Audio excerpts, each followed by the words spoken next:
consider yourself smart, average, Grabe kung stupid? magtanong no? Stupid?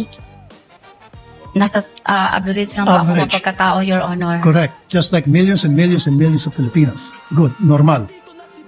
Kasi sa isang Kala mo normal kung sino? kapag siya'y binigyan bilang isang SDO tulad sa inyo ng listahang pangalan ng mga informants na bilat, agong at pusa, papalag ka. Ano ba to? Colonel, mukhang hindi ata tama to. Bastusan na to.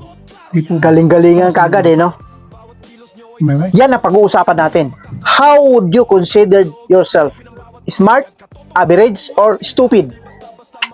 Masakit po masalita para sa isang ordinaryong tao na ito nga po ay nangyari dyan sa Senado bilang isang hostile witness nitong si Miss Gina Acosta. Yan ang pag-uusapan natin sa video nito sapagkat nakakapanginig po ng ating damdamin itong mga sinabi ng ating senator judges.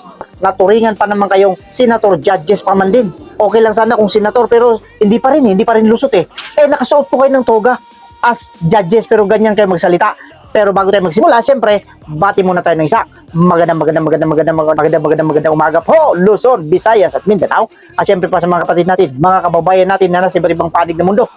Magandang umaga, magandang tanghali, magandang hapon, magandang gabi po sa inyong lahat dyan. Kamusta na po kayo? Sana po nasa mabuti kayong kalagayan at sana po patuloy kayong gabayan ng ating Panginoong Diyos. Shoutout nga pala sa lahat ng mga subscribers, silent viewers, mga suki ng ating commentors at syempre pa yung ating mga bashers. Mga bashers, kagaya ng sinasabi natin dito, mag-comment pa rin kayo kung hindi kayo mga alien, pero kung mga alien kayo, mag-comment pa rin kayo. Ngayon, balikan natin itong si Senator Raffy Tulfo sa kanyang nakakapanindig, balahibong pagtatanong tungkol dito sa hostile witness. Panoorin natin ang video at mamaya bibigyan natin ng reaksyon kung ano nga ba ang ating masasabi dito bilang isang mamamayang Pilipino sapagkat karapatan natin yon. Kahit sino may karapatang magbigay ng opinion, reaksyon at kung ano pa man yan. Eto, panoorin natin ang video.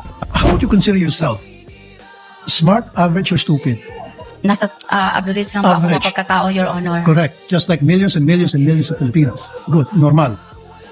Kasi sa isang normal na tao, kapag siya'y binigyan bilang isang SDO tulad sa inyo, Sa isang normal na tao daw. Parang sinasabi niyang hindi normal na tao. bilat, Ah, agong at pusa, dyan pa lang eh. papalag ka. Ah. Ano ba to? Colonel, Bilat daw. mukhang hindi ata tama. Bilat. Bastusan na to.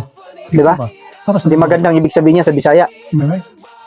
Nag-rely po ako sa sinabit po sa akin ng security Tama naman. officer, Your Honor. Ginagawa niya lang yung kanyang trabaho. Nag-relay lang Sa siya. normal Tao, ulitin ko. Pag nakakita kayo ng ganung pangalan, Pinipilit eh. bilat, Oh, bilat. agong, pusa, Ah. etc. Hindi niya alam na masama ang ibig sabihin nun. O same lang daw. Hindi yan same. Magkaiba yan. Natatawa pa eh. Gugulat Sa po. Bisaya, yung pronunciation. Oh. Sa Sa Bisaya, pronunciation yan, bilat. Iba yan. Iba ibig sabihin yan, boss. Senator, iba yan. Meron akong... Pag ganun, hindi ka Bisaya. Pag ganun, nakakahiya kang. Maraming I-consider the Bisaya. Tatiisa lang po yung pirma. So if you're a normal or average person, Nanginsulto na kagad. naman, teka muna, Colonel, bakit ganito? Bastusan na. Yan yung style niya kasi doon sa kanyang radyo sa programa niya. Yung mga pangalan, pero isa na po yung pirma. Hindi ko nagtaka. Piniripay ko po yun si Colonel Lasik. O, diba? Your Honor. Binirify niya. At ang sagot Kay naman Colonel niya sa Lachica. akin, Ma'am Gina, those are Sensitive information. Ma'am Gina. At saka, confidential, Confidential in in nature. po yun. So naniwala kayo sa sinabi niya na confidential nature kahit na Bully, no? isa lang signature sa napakaraming pangalan. Kasi So you siya took his po, word for it. Confidential nga siya eh. po ang nag-implement sa mga confidential activities, Your Diba? Honor, on the Confidential ground. activities. Siya po ang inatasan na Kahit mag-implement. ilang pangalan pa yan. Siya ang implementor po, Your Siya ang Honor. implementor. For me, Tama naman. in this case, you're stupid. O, stupid na naman. Mamaya, bibirahin natin ito. Ano po yun? Dito, nabubuli ka ngayon. Stupido kayo sa ngalan ng isang tinatawag na blind loyalty. Nakapikit Blind kung ano yung loyalty sinasabi ang sa'yo. sinasabi niya. Sinusunod mo. Malalaman natin yan mamaya Stupido ka pa rin. kung sino yung may blind loyalty. Would you agree? Hindi ko maintindihan, Your Honor. I'm sorry. Bully ka ngayon. Yan ang sinasabi natin dito. Hindi po ba mga kapatid, mga kabarangay at mga boss? Doon pa lang sa mga tanong niya. Hindi po ba? Yung mga tanong niya, hindi na karapat-dapat eh. Di ba?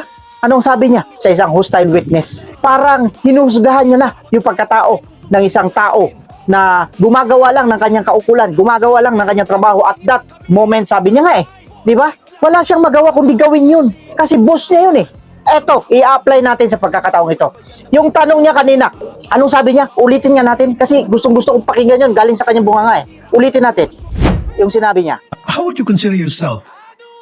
Smart, average, or stupid? Diba? Ang liwanag.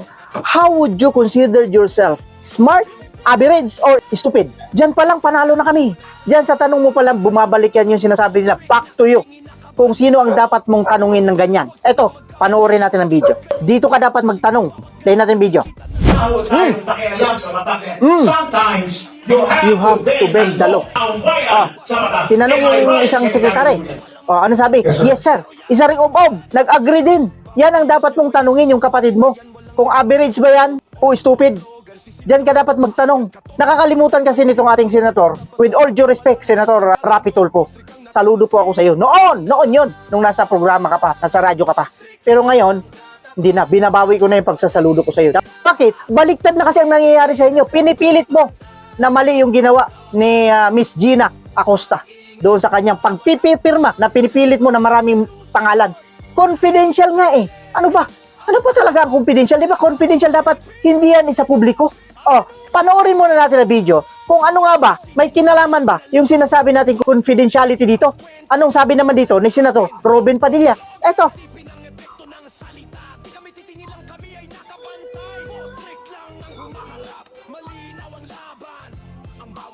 Panoorin natin na yung video. Kilala niyo po ba kung sino si Marcel Bonifacio? We can't, Your Honor. Oh. I'm O, di ba? Sino po? Oh. Si Benigno I'm sorry, Aquino Your Honor. Jr. Si Ninoy. Maliwanag na kahit mismo si Ninoy Aquino gumagamit ng alias. So, ibig sabihin, hindi talaga maiwasan na gumamit ka ng alias. Kasi nga, para maging isang confidential yung isang bagay. Yan ang wala sa atin. Ang problema dito sa mga ito, magaling kasi sila. Kasi nga, sa kanila ngayon, ang administrasyon. Ngayon, ang tanong ko ganito, Senator Rapi Tulfo, with all due respect, kung may ipapapirma sa'yo, halimbawa lang, ipagpalagay lang natin dito. Tapos ang nagsabi sa'yo, utos po yan ng Pangulo. Pipirmahan mo ba yan o hindi? Yan ang tanong na dapat mong sagutin. Of course, sigurado tayo rito. Pipirma ka na nakapikit, kagaya ng sinasabi mo. Ganyan din ang ginawa ni Miss Gina Acosta doon sa kanyang panahon na siya ay under pa ng OBP at ni Kernel Lacheca. Wala siyang magawa. Natural. Boss mo yung nagsasabi sa'yo, susunod ka.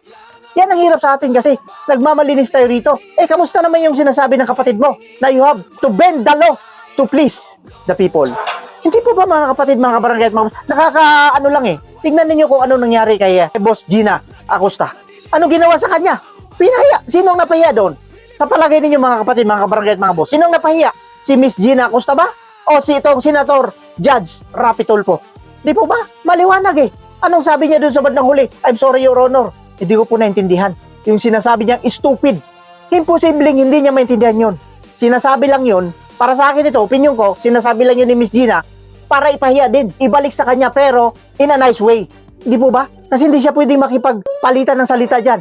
Senador yun. Judge yun Isa yun sa mga judge dyan. So siya isang ordinaryong tao lamang na inimbitahan para maging hostile witness. Hindi po ba, mga kapatid, mga kabarangay at mga boss? Dito makikita natin yung pang-insulto na ginagawa nitong mga senador natin. At hindi lang yan, marami pa. Sa kabuuan ng impeachment, ilang araw na ba yung impeachment na yan? 25,000 a day ang nagagastos nila. Ginagastos pala nila ng pera ng tao bayan. Pero okay lang sa kanila. Yung flood control anomalies, anong ginawa nila? Wala na, natutulog na, nandun sa ombudsman. Nandun na sa ombudsman. Nasa mabuting kamay na. Di po ba mga kapatid, mga kabarangay at mga boss, nakakapanginig ng laman lang po Sinasabi lang natin ito dito base sa ating napapanood. Kasi kung senator judge ka, hindi mo dapat gawin yan sa isang hostile witness pa man din. Nakikita kayo, napapanood kayo ng buong mundo. Hindi lang kayo dyan sa Senado, nakakalimutan siguro niya na baka akala niya, iniisip niya, nandun pa rin siya sa kanyang programa. Kagaya ng sinasabi natin dito, noon saludo tayo dyan, pero ngayon wala na, binabalik ko na. Nakita natin yung mga issue. Bingi-bingihan kayo. Pero pag ganitong mga tao, ang harap ninyo, kayang-kaya ninyong baluktutin. Kayang-kaya ninyong paikutin at higit sa lahat, kayang-kaya ninyong paikutin. Mga kapatid, mga kabarangay at mga boss, ano naman ang masasabi ninyo tungkol sa video na napanood natin? I-comment niyo dyan sa baba. At kung bago pa lang kayo dito sa ating munting channel, nakikita niyo yung kulay pula dyan, pindutin nyo na para mas marami, mas masaya. With that, kagaya na sinasabi natin dito, mag-iingat po tayong lahat. Pwera lang sa mga taong, of Pilipinas. Ano na? How would you rate yourself? Average, smart, or stupid? Sabihin mo yan sa kapatid mo.